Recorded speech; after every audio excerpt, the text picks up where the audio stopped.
The Prelude by William Wordsworth. Book 10.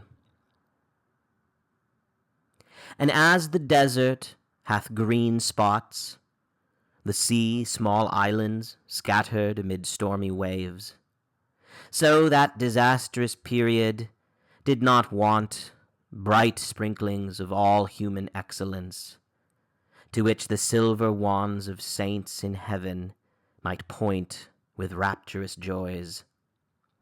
Yet not the less, for those examples in no age surpassed of fortitude and energy and love, and human nature, faithful to herself under worst trials, was I driven to think of the glad times when I first traversed France, a youthful pilgrim.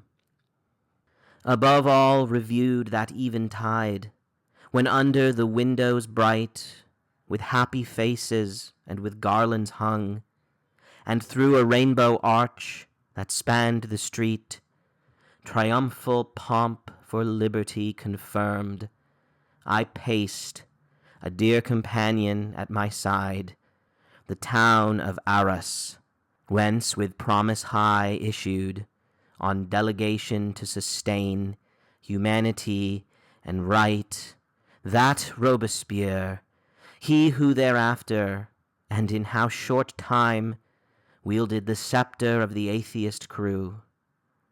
When the calamity spread far and wide, and this same city, that did then appear to outrun the rest in exaltation, groaned under the vengeance of her cruel son, as Lear reproached the winds, I could almost have quarrelled with that blameless spectacle, for lingering yet an image in my mind to mock me under such a strange reverse. O friend, few happier moments have been mine than that which told the downfall of this tribe, so dreaded, so abhorred.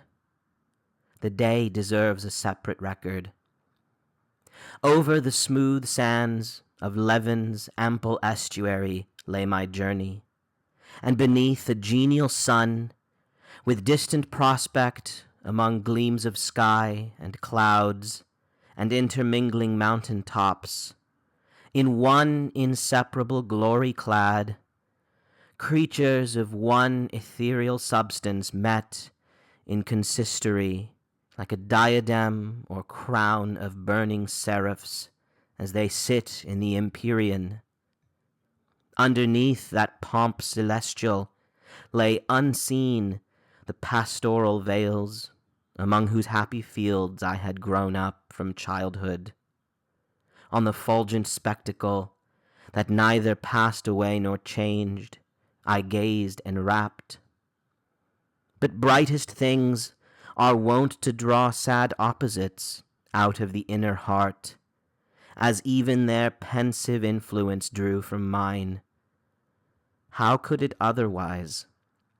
For not in vain, that very morning had I turned aside to seek the ground where, mid a throng of graves, an honored teacher of my youth was laid, and on the stone were graven by his desire lines from the churchyard elegy of Gray.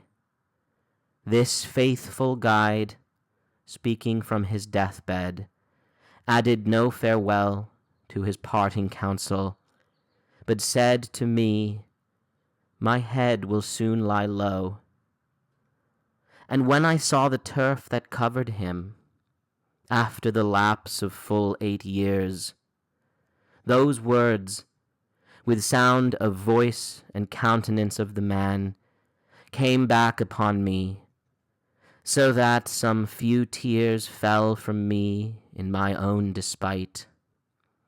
But now I thought, still traversing that widespread plain, with tender pleasure of the verses graven upon his tombstone, whispering to myself, he loved the poets, and, if now alive, would have loved me, as one not destitute of promise, nor belying the kind hope that he had formed when I, at his command, began to spin with toil my earliest songs.